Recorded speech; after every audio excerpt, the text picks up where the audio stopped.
Vamos abrir as nossas Bíblias no livro de Mateus,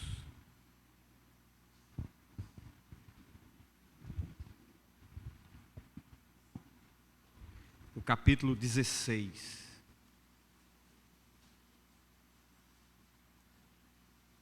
Nós vamos estar lendo do verso 13 ao 28, né? Minha mulher pregou 42 versículos semana passada, né? Eu dei uma reduzida bastante aí, né? Só vão ser 16 hoje à noite. Vamos ver se eu consigo, né? Ela conseguiu. Diz a palavra de Deus. Mateus 16, verso 13 em diante.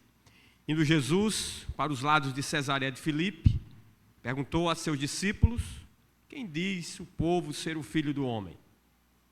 E eles responderam: uns dizem João Batista, outros Elias e outros Jeremias, ou algum dos profetas.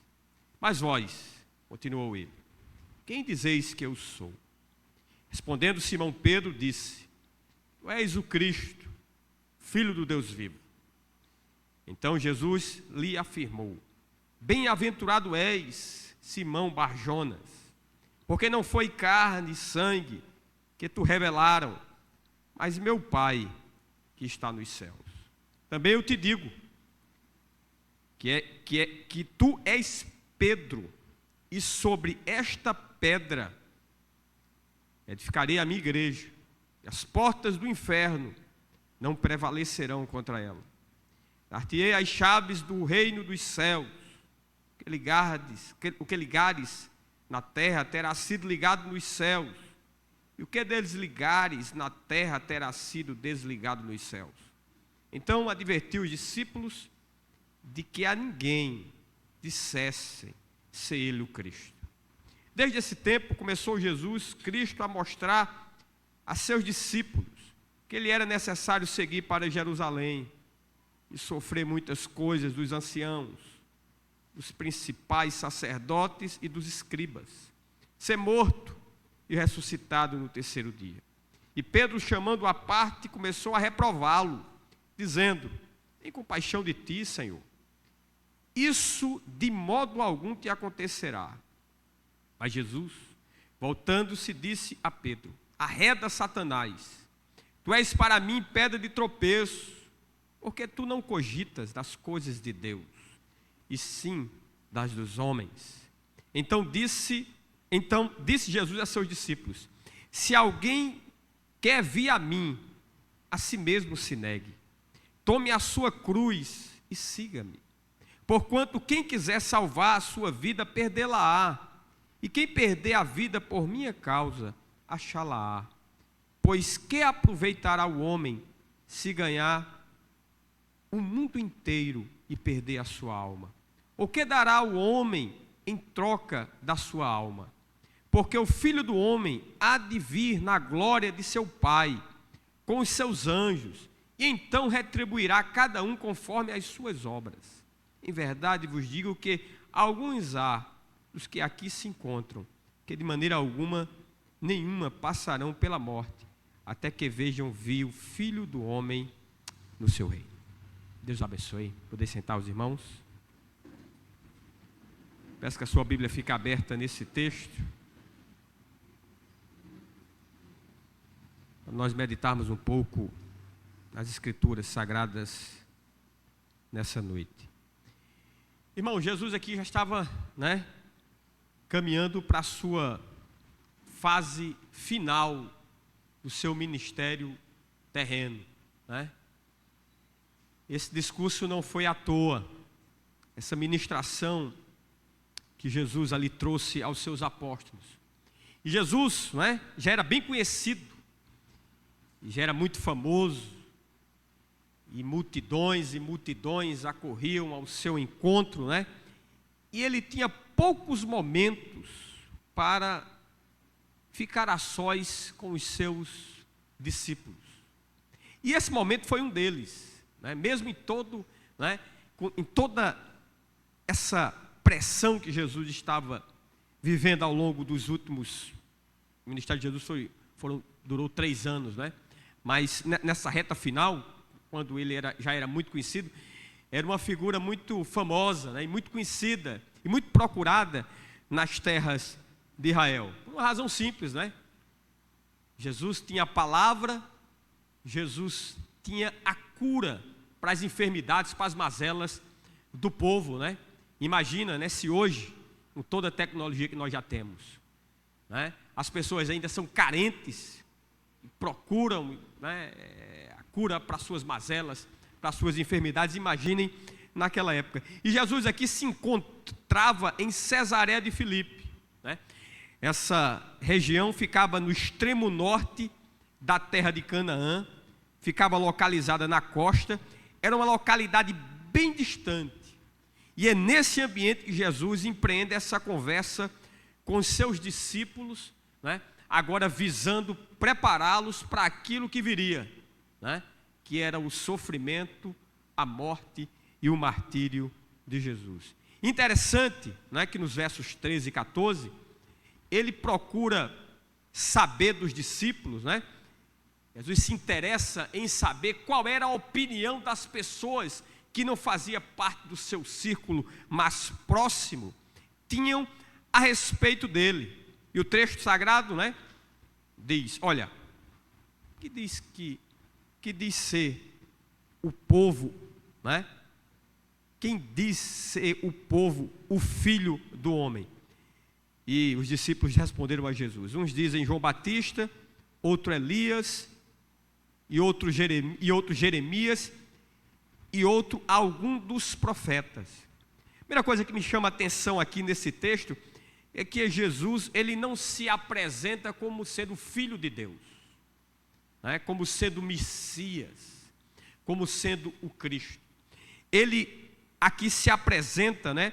Ele se refere a si mesmo como filho do homem. Isso tem um significado, isso tem um sentido. Jesus queria destacar aqui a sua humanidade, que ele era um homem, assim como os seus discípulos o eram.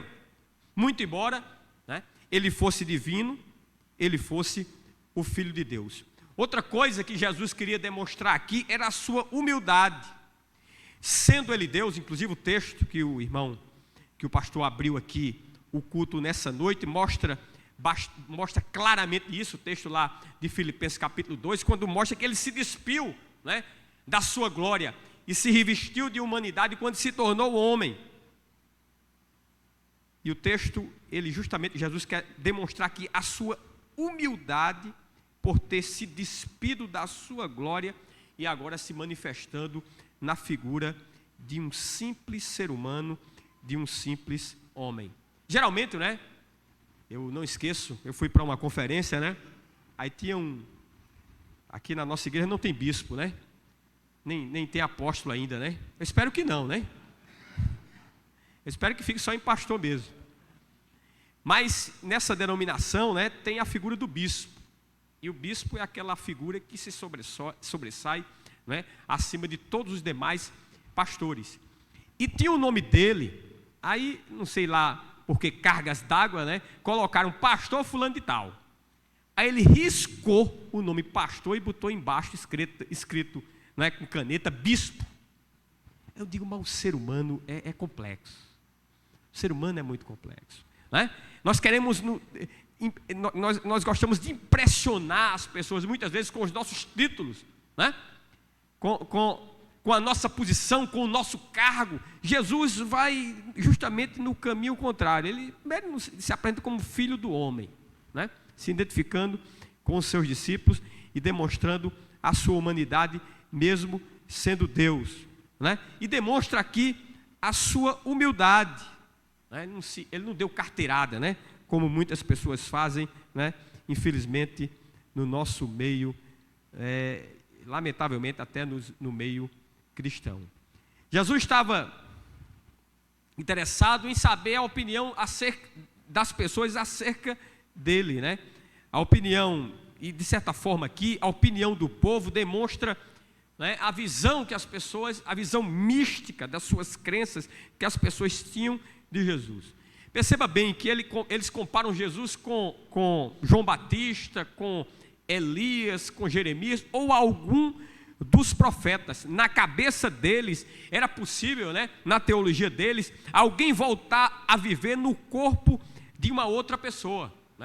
João Batista era uma figura espetacular. O próprio Jesus deu testemunho de João Batista, que nascido de mulher, ninguém era igual a João Batista. Mas o próprio João Batista dá testemunho dele mesmo, quando ele disse que ele não estava à altura nem de carregar as sandálias de Jesus. João Batista foi aquele que preparou o coração dos homens para que recebessem o reino de Deus, mas ele apenas era aquele que tinha condições de preparar, mas ele jamais podia capacitar os homens de receber o reino de Deus. Isso somente pela ação de Deus por meio do seu Santo Espírito.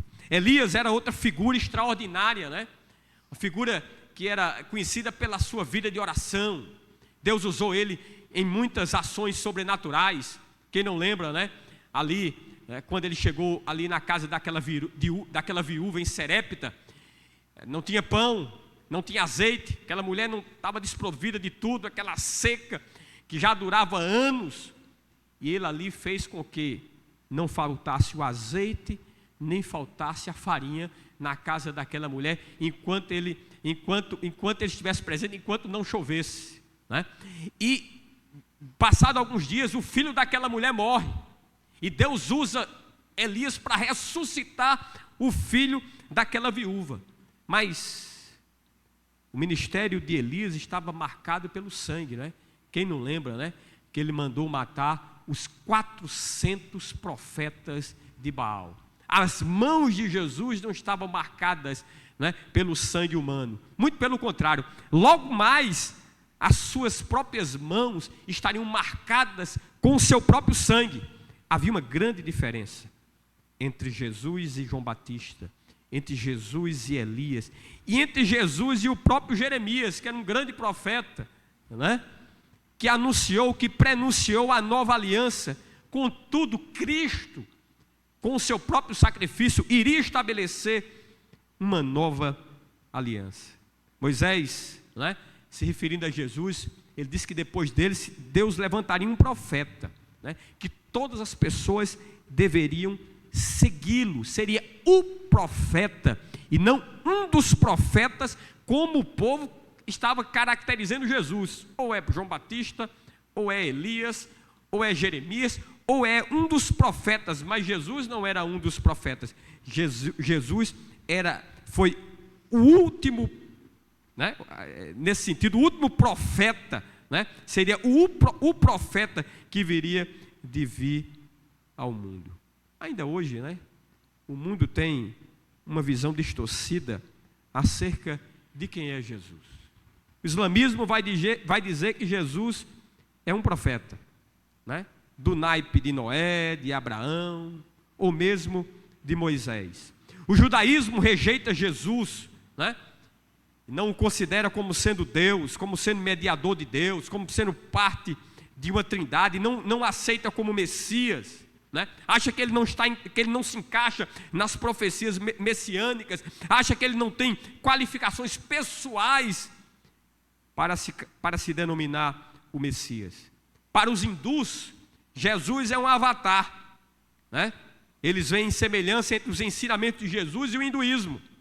Na perspectiva espírita, para os espíritas, Jesus é um modelo humano de perfeição, segundo diz Allan Kardec em O Livro dos Espíritos. Tal mormonismo, Jesus é o nosso irmão mais velho, que progrediu até chegar a ser um Deus.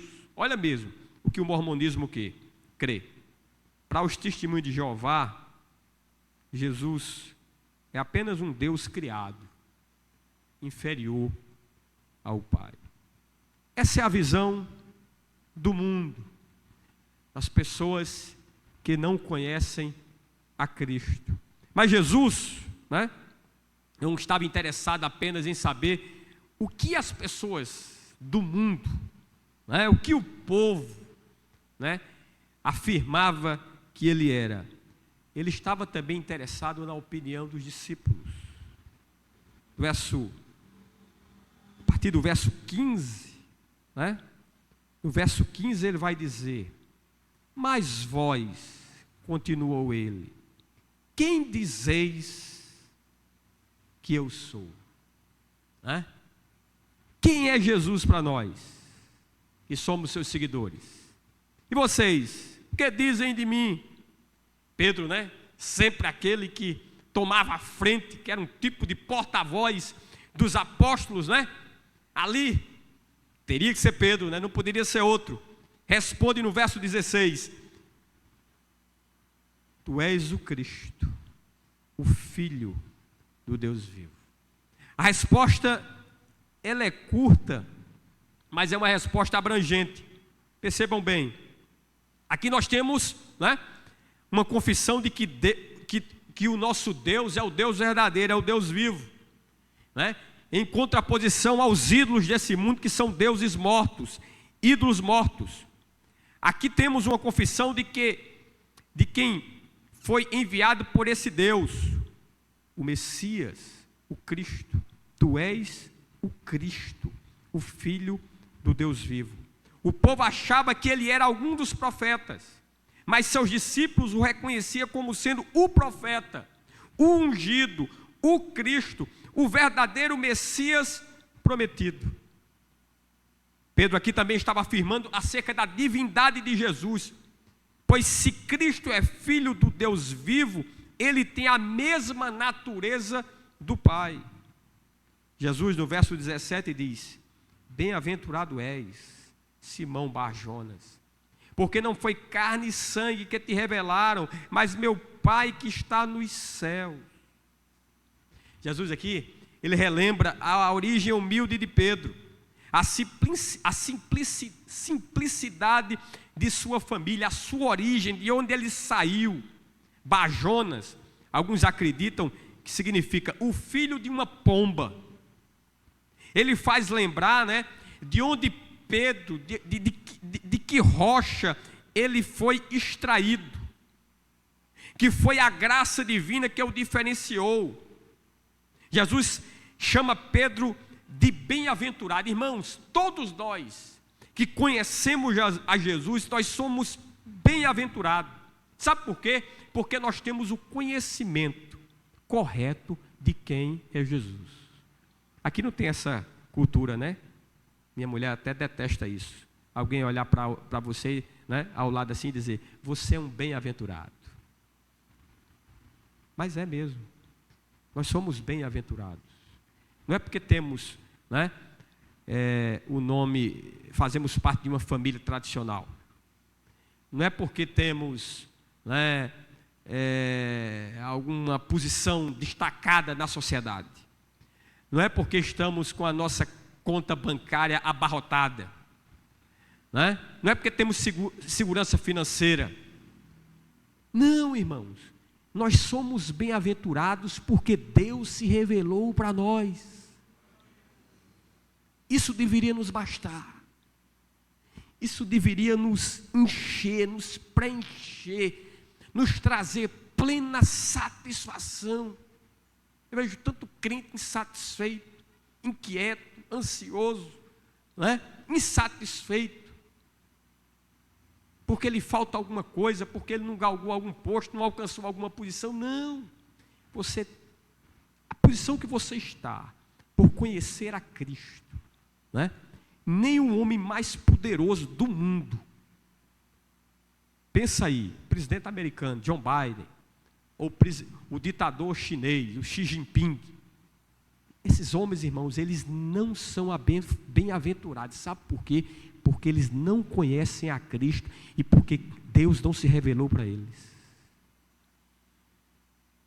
Todo aquele que tem o correto conhecimento de Cristo, ele é bem-aventurado. Jesus diz aqui, né? Jesus ressalta que Deus, né, deve receber a glória, porque não foi carne e sangue que revelaram isso a Pedro, mas o Pai dele que está nos céus. Não foi a inteligência humana, não foi a razão humana, não foi pela instrução humana, não foi pela formação, pela educação humana que Pedro chegou a essa resposta, mas por meio do Pai que está nos céus. Então isso nos ensina uma verdade, irmãos: ninguém pode chegar a esse conhecimento, ninguém pode chegar a essa verdade se Deus não lhe revelar. Ninguém. Você só conhece essa verdade porque Deus se revelou para você. Foi Ele que se revelou para você. A fé salvadora, irmãos, é uma dádiva de Deus. Ela é operada por Ele. Né? Não foi você que escolheu Deus, foi Deus que escolheu você. Amém? Não foi você que escolheu Deus. Porque se fosse você que tivesse escolhido Deus, você teria algo do que se orgulhar.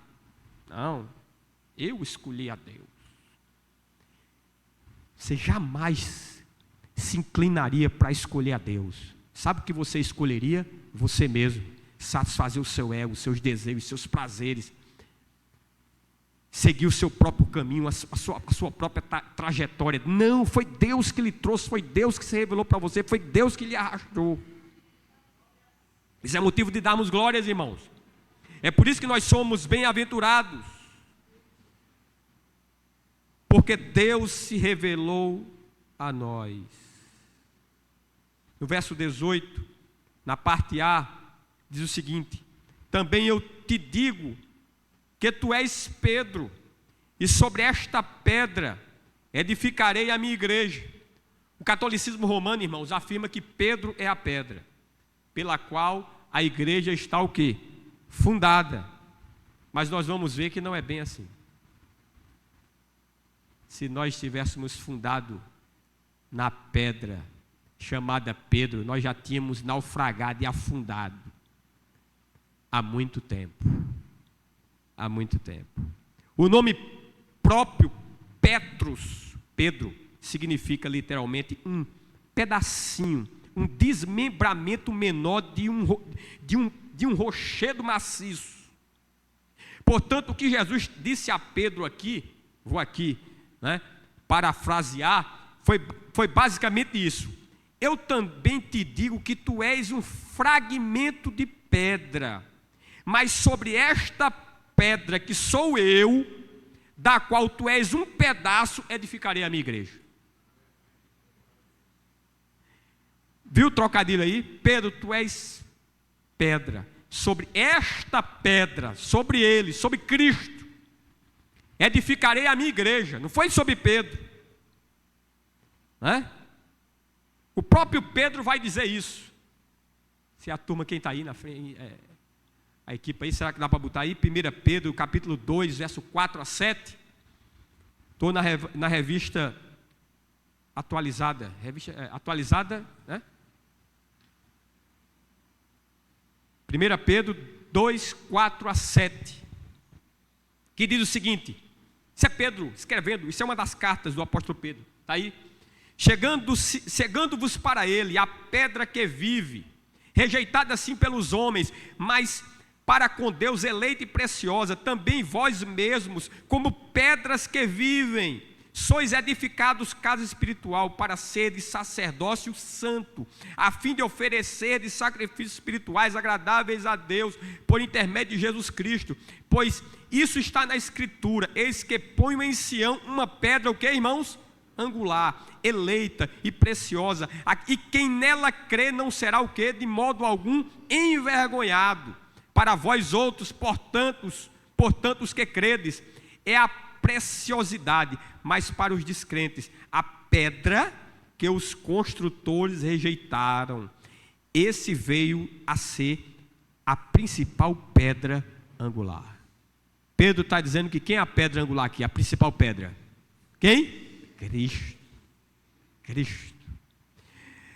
Atos capítulo 4, verso 11, dá para botar aí? O próprio Pedro também falando, lá em Atos dos Apóstolos: este Jesus é pedra rejeitada por vós, os construtores, a qual se tornou o quê? A pedra angular. 1 Coríntios capítulo 3, verso 11. Estou dando trabalho aí à equipe técnica aqui hoje. 1 Coríntios capítulo 3, verso 11. Está aí. Porque ninguém pode lançar outro fundamento além do que foi posto. Qual é o que, irmãos? Jesus Cristo. Ele é o nosso fundamento. Ele é a pedra a qual você e eu, que somos pequenas pedras, está sendo construído esse edifício chamado igreja. A parte B do versículo 18. E as portas do inferno não prevalecerão contra ela. Contra quem, irmãos? Contra quem? Contra a igreja. Contra a igreja. As portas do inferno não prevalecerão contra ela. Irmãos, a oposição à igreja vem se dando ao longo dos séculos.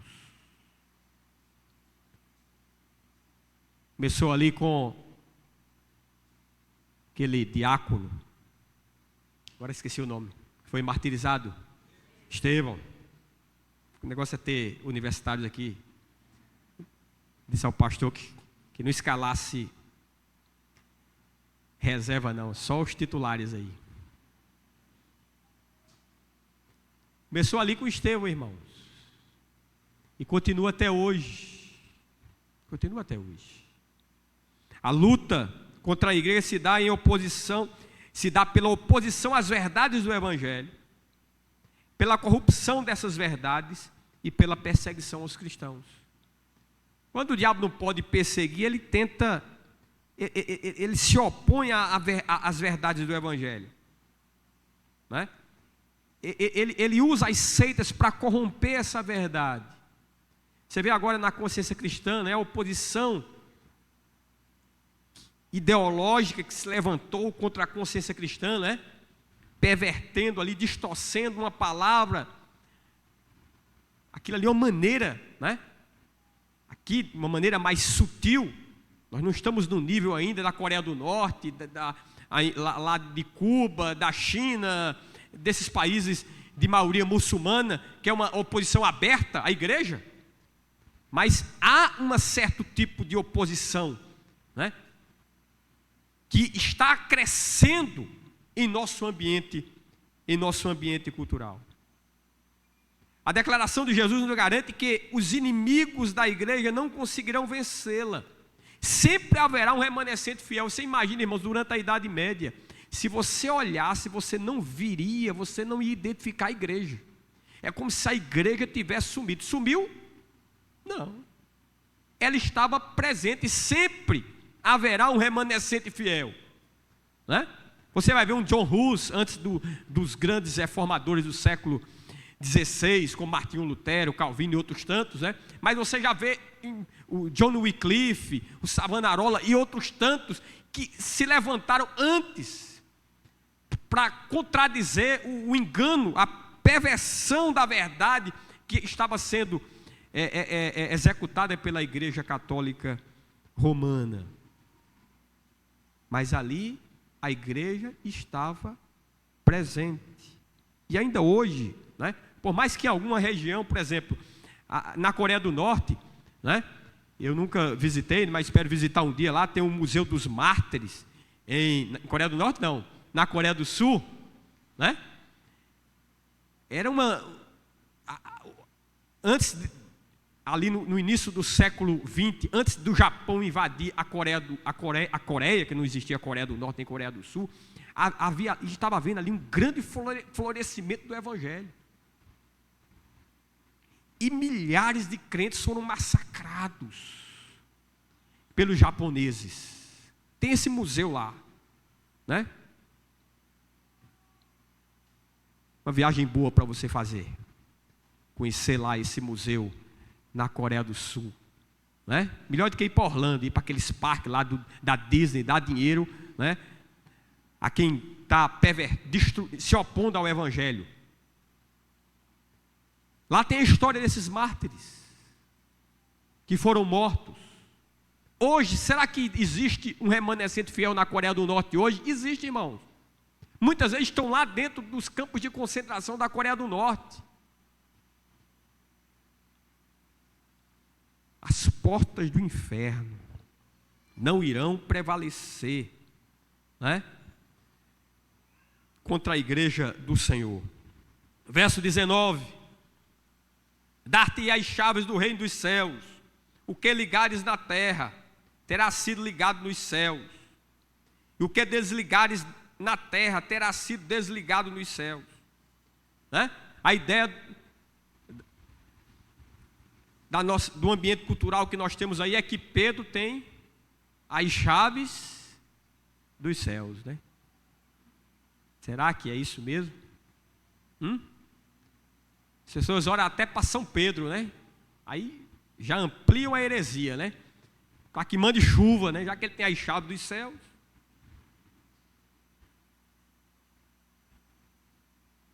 Irmãos, assim como uma nação precisa de um governo, a igreja também precisa de um governo. A constituição do governo da igreja foi expressa pela entrega dessas chaves. Jesus não estava dando ali um poder peculiar ao apóstolo Pedro, colocando como único porteiro do reino dos céus. Lá no livro de Apocalipse, capítulo 3, verso 7, né? Escrevendo ao anjo da igreja em Filadélfia, o Senhor diz o seguinte: estas coisas diz o santo, o verdadeiro, aquele que tem a chave de Davi, que abre o quê? E ninguém fechará, e que fecha e ninguém abrirá.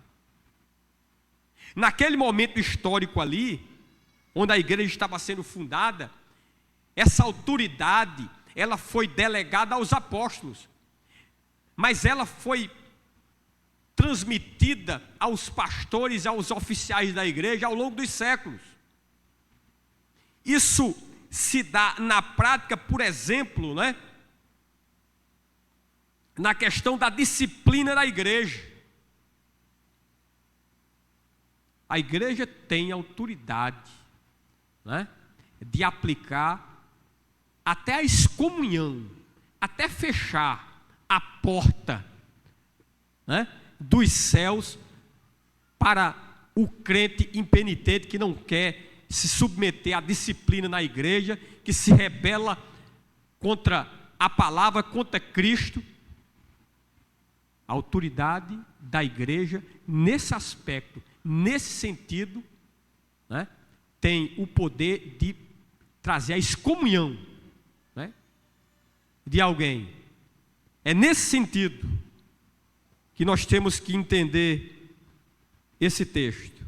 Esse poder, né, que naquele momento foi dado aos apóstolos e hoje é exercido pelos pastores e os oficiais da igreja. E no verso 20: então advertiu os discípulos de que ninguém dissessem ser ele o Cristo. Interessante isso, né? Jesus dizendo: olha, vocês sabem dessa verdade, mas vocês não podem dizer essa verdade ainda. Não é o tempo, não é o momento. Naquele momento não era ainda. Precisaria de mais evidências, né, para que eles afirmassem que Jesus era o Cristo, o Filho de Deus. Era necessário Jesus ser crucificado, morto, sepultado e ressuscitado ao terceiro dia, para que eles fossem impactados. Aí sim, sob essa influência, sob esse poder, sob esse impacto, eles afirmassem: Jesus, agora sim, Jesus, esse que vocês mataram, esse que vocês crucificaram, esse que vocês rejeitaram, ressuscitou. Esse é o Filho de Deus, o Cristo, o Messias prometido. Mas naquele momento, né, ainda não era. E Jesus aqui ressalta isso, que eles não dissessem que ele era o Cristo, não é? Ainda tinha que vir a ressurreição. do versos 21 ao 23. Vamos caminhando aqui. No verso 21. Desde esse tempo começou Jesus Cristo a mostrar a seus discípulos que ele era necessário seguir para Jerusalém, sofrer muitas coisas dos anciãos, dos principais sacerdotes e dos escribas, ser morto e ressuscitado no terceiro dia. Por que Jesus não falou isso antes, irmãos? Porque só agora nessa reta final é que Jesus revelou essa verdade aos seus discípulos. Que ele teria que sofrer, ser morto e depois ressuscitado. Por que ele não disse antes? Por que ele não disse no primeiro ano do discipulado dos apóstolos? Só agora na reta final. Agora, nessa reta final, né? Por já reconhecer, por já ter sido revelado pelo Pai, que Jesus era o Messias, era o Filho de Deus, eles demonstraram um certo amadurecimento no conhecimento. Eles já demonstraram que estavam, de certa forma, mais amadurecidos na fé, mais fortalecidos na fé. Se eles não estivessem fundamentados na crença de que Cristo era o Filho de Deus, talvez ao Jesus revelar para ele que ele iria sofrer, né? Que ele iria morrer, e que ele ia ressuscitar o terceiro dia, talvez aquilo tivesse um grande abalo na fé dos apóstolos. Foi no momento certo. É igual aqui, né? Você vem para a igreja, né? É convertido, Deus se revela para você, você vem para o Evangelho, você já não vai conhecendo né? Você é um neófito, como diz a Bíblia. Você tem que passar por determinadas etapas. Você não pode vir e ser logo um oficial da igreja, você não pode ser logo um pastor. Você ainda é uma bebê, ainda é uma criança, você tem que amadurecer. Foi isso que o Senhor estava ali trabalhando ao longo da vida dos apóstolos e discípulos durante aqueles 3 anos. Mas agora chegou o momento. Jesus agora vai falar abertamente para eles, né? Que ele deveria morrer em Jerusalém. Na cidade que havia ali o grande templo, ali eram oferecidos os sacrifícios pelo pecado do povo. E tinha que ser em Jerusalém.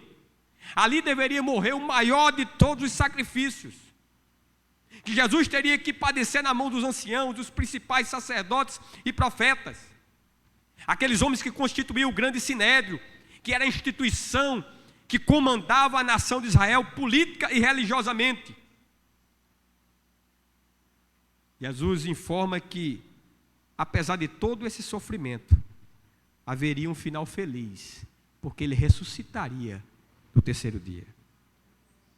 Sua ressurreição provaria que de fato ele era o Filho de Deus. Foi nessa esperança, irmãos, que ele suportou a cruz. E assim também que nós devemos considerar nosso sofrimento por causa de Cristo. Olhar para a ressurreição. Quando o sofrimento bater a sua porta por causa do Evangelho, olhe para a ressurreição. Jesus estava contemplando o terceiro dia. Nós estamos distantes dessa realidade ainda, mas isso vai se afunilar, né? Esse tempo de certa calmaria que nós estamos vivendo aqui, nunca foi regra na história da igreja. A igreja sempre viveu debaixo de dificuldade, de tribulação e de perseguição. Eu não estou aqui, né, trazendo algo novo para vocês, não, isso é histórico, isso é bíblico. Se nós não estivermos atentos a essas coisas, nós vamos nos escandalizar, como o próprio Pedro nós vamos ver aqui que se escandalizou, porque temia o sofrimento, e mais dessa época que nós estamos vivendo, né?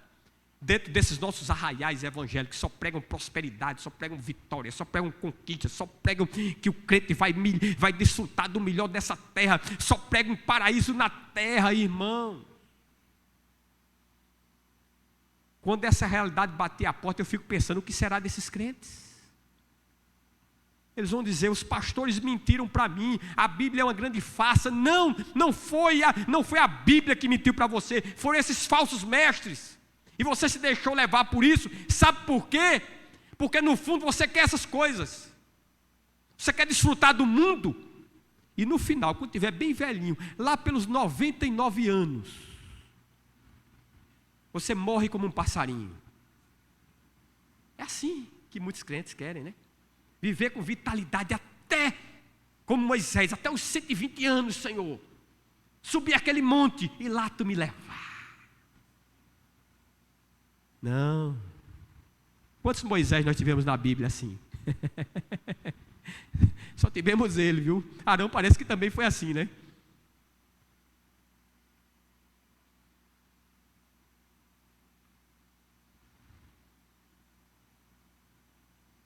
Jesus declara isso aos discípulos para fortalecê-los na fé. Jesus declarou isso para corrigir os erros acerca do Messias prometido. Qual era a visão dos judeus acerca do Messias? Eles esperavam um Messias com pompa exterior, com dignidade, com autoridade sobre o mundo, que viria libertá-los da opressão do regime do Império Romano. Um grande rei, imperador, político. Era esse. E não um carpinteiro lá de Nazaré, da Galileia. Isso estava impregnado também na cabeça dos apóstolos e os discípulos de Jesus. Aqui Jesus lhes dá outro ensinamento. Qual foi o ensinamento? Sofrimento e cruz.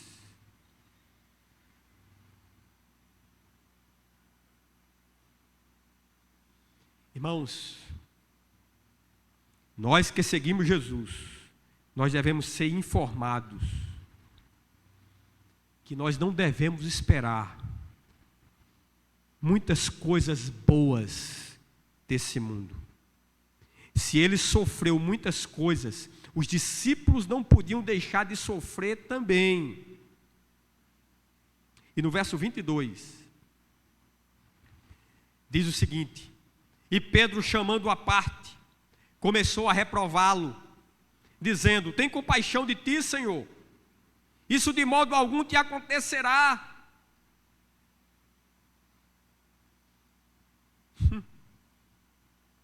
Ainda há pouco Jesus tinha dito grandes coisas acerca de Pedro, chamando-o de bem-aventurado, que Deus tinha se revelado, né, para ele, para dizer o que Jesus era. Talvez empolgado, não é? Com essa revelação de Jesus em relação a ele, né? Ele se tornou ousado, irmãos. Que atrevimento de Pedro, né? O texto diz que ele começou a reprovar Jesus, a repreender Jesus, que era o seu mestre.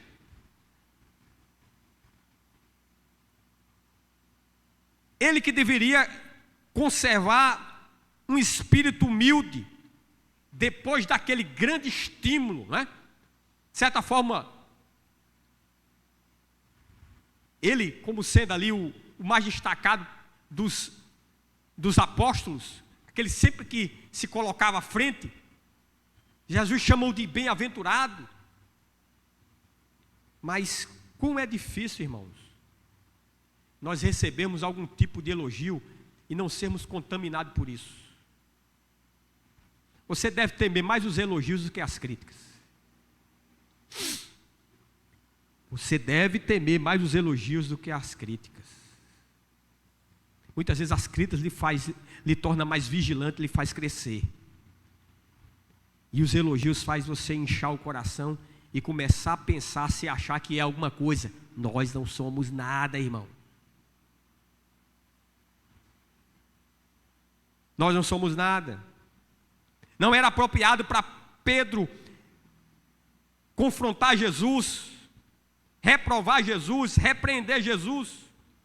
O conselho de Pedro era que Jesus afastasse dele aquele cálice.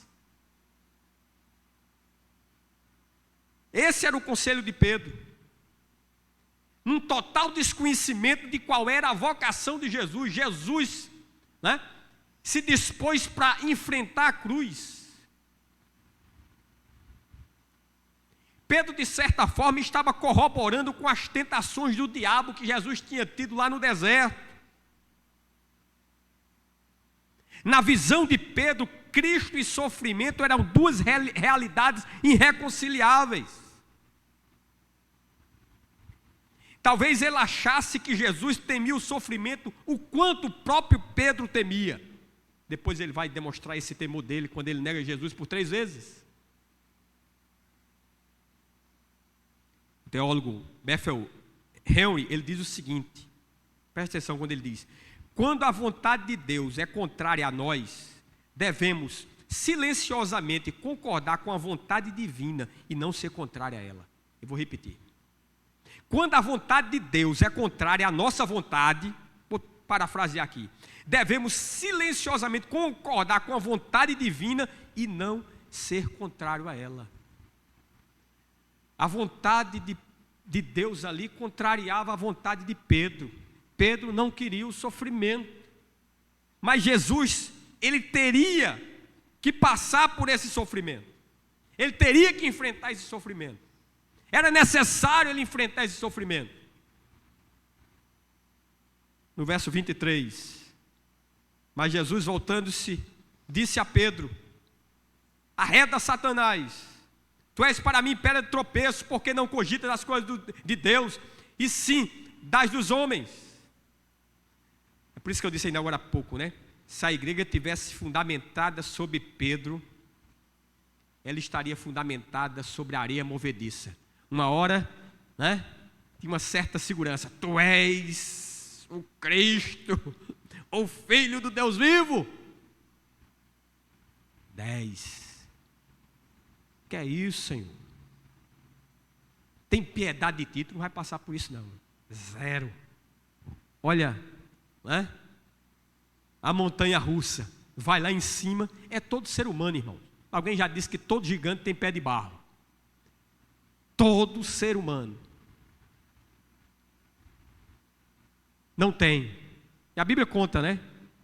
A história de diversos homens, como o próprio Abraão, né, que mentiu ali para salvar sua pele. Noé, que encheu a cara de canjibrina, ficou nu lá dentro da tenda, né? Um homem. Quem mais? Isaac também mentiu para salvar a sua pele. Davi, o homem segundo o coração de Deus, né, que mandou matar um dos seus principais capitães para ficar com a mulher dele. São homens, irmãos. É por isso que nós temos que olhar para Cristo, que é o autor e consumador da nossa fé. São homens. O Pedro, elogiado por Jesus, é imediatamente repreendido por ele. O Pedro que recebe a revelação do Pai é imediatamente o Pedro instrumentalizado por Satanás. Olha mesmo. Deus se revelou para ele para dizer aquela verdade para Jesus. E agora ele está sendo instrumentalizado pelo diabo. Não é que Pedro estivesse possesso por Satanás. Não. Estava sendo influenciado por ele. Né? Jesus manda que Satanás se retire. Não Pedro, né? Esse o Senhor continuaria amando e investindo na vida dele. Uma das astúcias do diabo, irmãos, consiste em enviar tentações pelas mãos de pessoas que são próximas. Adão era o quê? Eva era o quê de Adão? Esposa. Jó foi tentado por quem? Pela sua? Nada contra as esposas, nada disso. Minha mulher nunca me... Né? Mas foi tentado pela sua esposa, né? Amaldiçoa esse teu Deus e morre. Cristo agora foi tentado por um dos seus apóstolos. Por Pedro. Né? Às vezes até com pessoas que estão próximas a nós, com intenções bondosas. São pessoas queridas nossas, mas muitas vezes estão sendo usadas pelo diabo, irmãos. E como crentes em Jesus, nós temos que reconhecer a voz do diabo. O que é que você está dizendo, pastor? Isso é heresia. Como é que vai reconhecer a voz do diabo? Sabe como é que a gente reconhece a voz do diabo? Conhecendo qual é a vontade de Deus. Se você conhece a vontade de Deus, você vai saber quando o diabo buzinar no seu ouvido. Vai ou não vai? A Bíblia diz, né, que as moças, os rapazes têm que casar, têm que escolher o seu cônjuge no Senhor. Nada que é isso, cara. Você vai evangelizar aquele rapaz, você vai evangelizar aquela moça, você pode casar com ele, você vai ganhar ele para Jesus. Vai nessa. Vai nessa. Aí você reconhece a voz do capeta, do diabo no seu ouvido. É tudo aquilo que contraria a vontade de Deus, irmãos. Não vem de Deus, não vem do seu espírito. Quem quer que nos afaste daquilo que é bom e quer nos afastar da vontade de Deus, fala pela boca do diabo. Cristo estava focado na sua obra, na obra da salvação.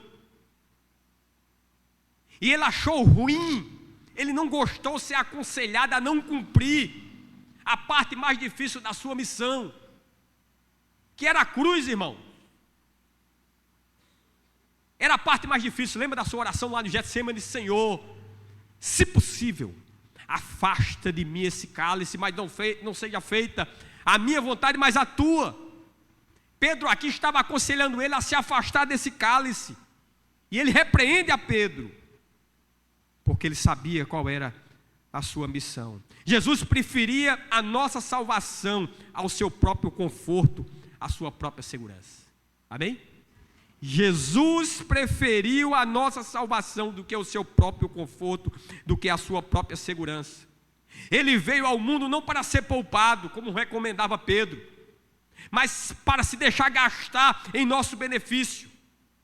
O diabo cogita das coisas dos homens, ou seja, do conforto, da segurança, dos bens, das riquezas, da reputação, dos prazeres. Essas são as coisas dos homens. Aqueles que temem perder essas coisas se recusam a sofrer por causa de Cristo. Você teme perder essas coisas? Vocês cantaram Castelo Forte aqui, né? Hoje à noite. Ter seus bens espoliados por causa de Cristo. Quantos irmãos nossos não estão vivendo isso, irmãos? Ser discriminado, sofrer preconceito, ser injuriado, ser caluniado por causa de Cristo. Quem teme essas coisas se recusa a sofrer por causa de Cristo. Nós vamos agora para a última parte. Minha mulher diz: cuidado, meu filho. São 7h53. Ela já está balançando a cabeça ali.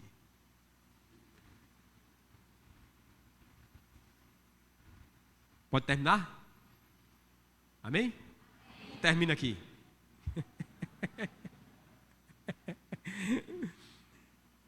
O pastor está olhando também, viu? O preço de seguir a Jesus, dos versos 24 a 28. Verso 24. Então disse Jesus a seus discípulos: se alguém quer vir após mim, a si mesmo se negue, tome a sua cruz e siga-me. Olha aí, não é só Jesus que tinha que sofrer e tomar a sua cruz, e enfrentar o martírio.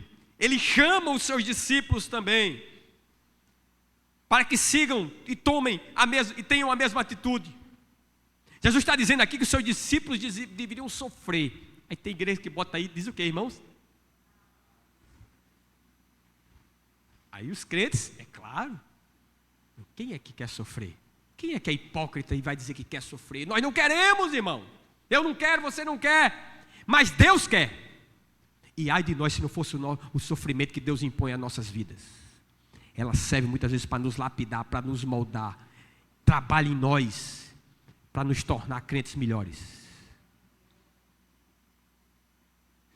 Ele está dizendo aqui, Jesus disse aos seus discípulos que nós deveríamos sofrer, que eles deveriam sofrer. Agora ele informa que seus discípulos também deveriam estar dispostos ao sofrimento. Muitos seguiam a Jesus por interesses, apenas atrás de benesses. Não vou ler o capítulo aqui que não dá tempo. Verso de João de 6, 26 a 27.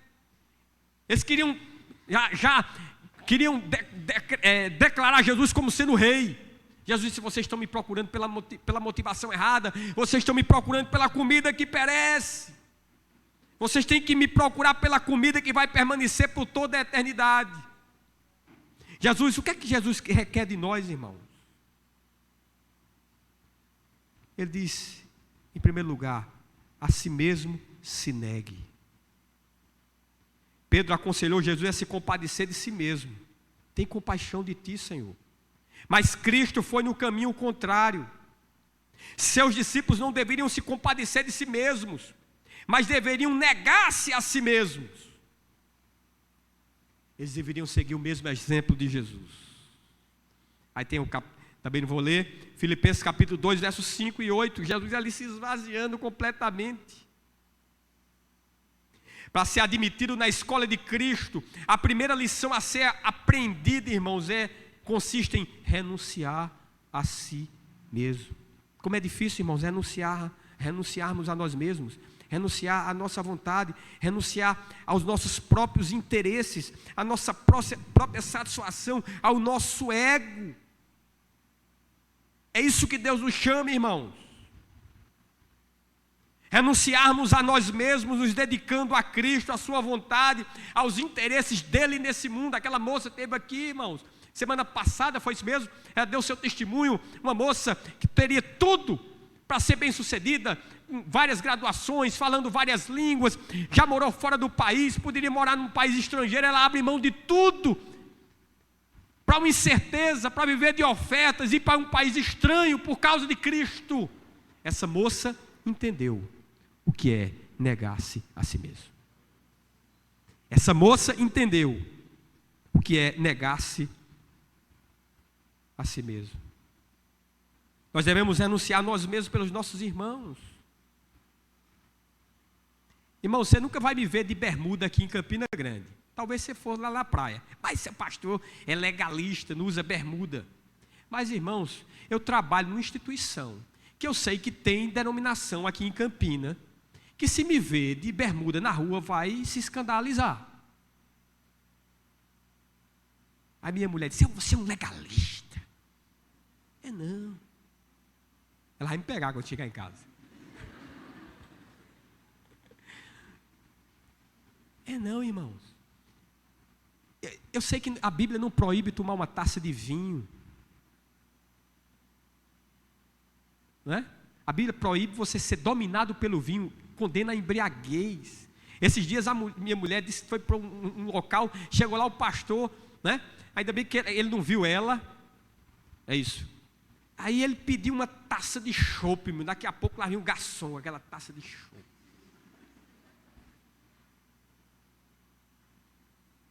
Eu vou contar para vocês aqui. Eu estava no aeroporto lá em Guarulhos uma vez. Aí eu disse: eu vou tomar um cálice de vinho. Aí botei um cálice de vinho lá. Taça bonita.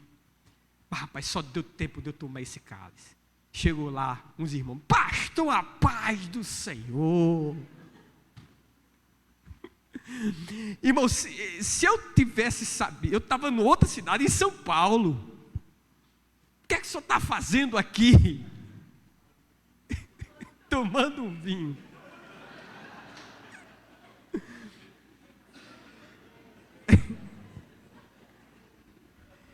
Muitas vezes amanhã, é bíblico isso, a gente deixa de fazer alguma coisa por causa do nosso irmão.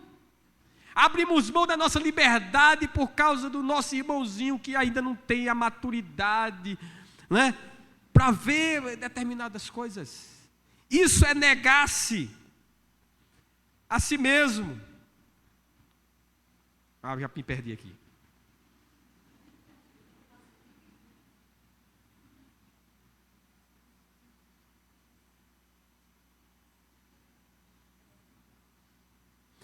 A cruz, irmãos, ela representa todos os sofrimentos, aflições, perseguições devido a seguirmos a Cristo. A cruz não é uma doença, um inimigo, uma fraqueza, uma dor, um filho rebelde, um casamento infeliz, não. É algo, né, que você está sofrendo por causa de Cristo. Isso é tomar a cruz. Cada discípulo tem uma cruz que é dada por Deus. Cada um tem sua cruz que é dada pelo Senhor. A cruz nos remete à nossa disposição de morrer para nós mesmos, para os prazeres e deleites que nos afastam de Deus. É nos considerarmos mortos para o pecado, mortos para o mundo. Tem um arcebispo chamado Tillotson, eu acho que é isso, que ele diz o seguinte: aquele que não pode adotar a resolução de viver como um santo, tem dentro de si a demonstração de que provavelmente nunca morrerá como um Marte. Quem gosta disso é Jamerson, né? Vou repetir para você. Aquele que não pode adotar a resolução de viver como um santo, tem dentro de si a demonstração de que provavelmente nunca morrerá como um Marte. Portanto, verso 25, a parte A, vamos caminhar aqui, irmãos. Quem quiser salvar a sua vida, ele diz o que aqui? Perdê-la. Irmãos, quando se ganha a vida nesse mundo, se perde para Deus. Aquele que salvar a sua vida nesse mundo, entregando-se ao pecado, vai perdê-la.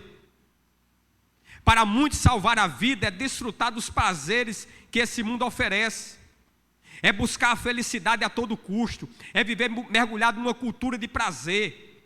São farras, são festas, são bebedeiras.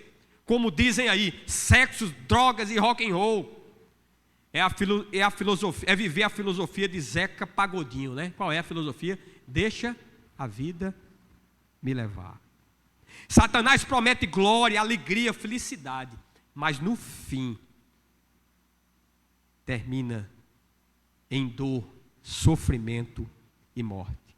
Cristo oferece uma cruz, mas no fim dá uma coroa de glória que permanecerá para a vida eterna. O diabo oferece alegria, no final, sofrimento. Cristo oferece sofrimento, no final, glória. No final, glória. Aqueles que desprezam a cruz de Cristo na tentativa de preservar a sua vida, só preservará temporariamente, pois não alcançarão a vida eterna e experimentarão a segunda morte. Versículo 25, parte B. E quem perder a sua vida por minha causa, achá-la ao longo dos séculos. A história da igreja tem sido escrita com o sangue dos mártires. Hoje mesmo, irmãos, milhões de nossos irmãos pelo mundo estão vivendo essa palavra na prática. Estão perdendo a sua vida por causa de Cristo. Milhões, milhões e milhões. E por que fazem isso? Sabe por quê, irmãos? Porque eles estão olhando, né, para a vida eterna. Eles estão olhando para a ressurreição. Isso os capacita. Isso os capacitou a triunfarem sobre a morte e sobre os seus terrores. Muitos foram à forca no passado sorrindo. Outros foram para a fogueira cantando. Sabe por quê, irmãos? Porque eles tinham a esperança de quê? Da vida eterna. Verso 26, a parte A. Pois que aproveitará o mundo se ganhar? Pois que aproveitará o homem se ganhar o mundo inteiro e perder a sua alma? É uma grande tolice pôr nossa confiança na efemeridade das riquezas. Vender a consciência e a própria alma para amealhar riquezas é uma grande ilusão. É isso que o mundo tem feito, irmãos. Vendido a sua alma, a sua consciência para amealhar riquezas. E isso, infelizmente, tem adentrado nos nossos arraiais. O próprio Deus chama de louco o homem que negligencia a salvação da sua alma e põe a sua confiança nos bens materiais, lá na parábola do rico, do mendigo e do rico avarento de Lucas capítulo 12, verso 20 e 21.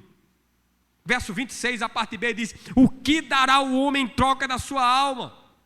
Irmãos, dinheiro se ganha e se perde. Mesmo depois de você perder dinheiro, né? Talvez não essa do cidadão aqui de Campina Grande, né? Mas é possível que você possa readquiri-lo. Mas quando se perde a alma, não há como reavê-la. É impossível mudar o destino eterno de uma pessoa. O catolicismo crê que o quê? Que é possível, né? Que vai para o purgatório e dali, se você oferecer missas, os méritos dos santos, segundo eles, que acumularam, você pode catapultar aquela alma do purgatório para o céu. Isso é engano, irmão. A hora de salvarmos a nossa alma é aqui e agora. Sabe por meio de quem? Cristo.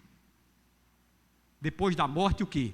O apóstolo Hebreus, não sei se já foi ministrado aqui, depois da morte, Hebreus 9, 27, o quê? Segue-se o juízo. Verso 27, porque o Filho do Homem há de vir na glória de seu Pai com seus anjos, então retribuirá cada um conforme as suas obras. Irmãos, nós devemos enxergar as coisas futuras. Nós não podemos ter uma vida hoje incompatível com aquela que Deus nos promete na eternidade. Nós temos que viver hoje uma vida compatível com aquilo que nós vamos viver na eternidade. A segunda vinda de Cristo é um estímulo para permanecermos firmes nessa fé. O Filho do Homem virá em glória. Ele veio na insignificância da figura humana, compartilhou ali carne e sangue, mas na sua segunda vinda, ele virá na glória do Pai. Na primeira vinda, ele estava acompanhado de seus pobres discípulos. Na sua segunda vinda, ele estará acompanhado com seus gloriosos anjos. Ele retribuirá cada um conforme as suas obras. Na sua segunda vinda, ele não virá mais como um servo sofredor, mas como rei, juiz e senhor. Ele virá distribuir recompensas e punições. Recompensa para os justos, que não amaram a sua própria vida, antes a perderam na expectativa de vida eterna. Punição para aqueles que quiseram salvar a sua vida aqui neste mundo, entregando-se aos seus próprios delitos e pecados. Naquele dia, irmãos, quando ele rasgar esses céus, as contas, a prestação de contas se dará.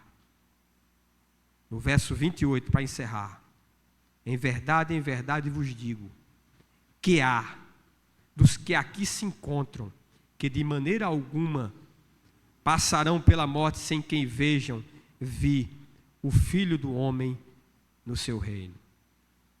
O sentido aqui indica de que a vinda de Cristo, pelo derramamento do seu Espírito, pela semeadura do Evangelho e pela implantação do cristianismo no mundo, muitos daqueles que estavam andando com Jesus, e eu destaco a vida do apóstolo João, ele viu, né, esse reino chegando na vida da igreja por meio do derramado do Espírito Santo, na semeadura do Evangelho e na disseminação do cristianismo no mundo daquela época. Encerrando aqui, 3 coisas. Procure cada vez mais se aprofundar no conhecimento de seu Senhor, para que quando lhe perguntarem quem é Ele, você esteja bem seguro para falar sobre Ele. Amém? Procure conhecer mais o seu Senhor. Segundo, não temos sofrimento por causa de Cristo. Tenha posto nos seus olhos a recompensa e não o sofrimento. Olhe para a recompensa, não olhe para o sofrimento. Terceiro, deixe-se gastar, deixe-se perder e gastar por causa do Evangelho. Perder aqui é ganhar. Amém? Perder aqui é ganhar. A vida passa, irmãos. 70, 80, acabou. O que adianta, né? Pensa aí no homem mais rico do mundo, Elon Musk, né? Qual a fortuna desse homem? Dizem que hoje 300 bilhões de dólares. De que ele valerá esses 300 bilhões de dólares se ele não conhecer a Cristo? Nada, irmãos, nada. Você é bem-aventurado. Amém? Você é bem-aventurado.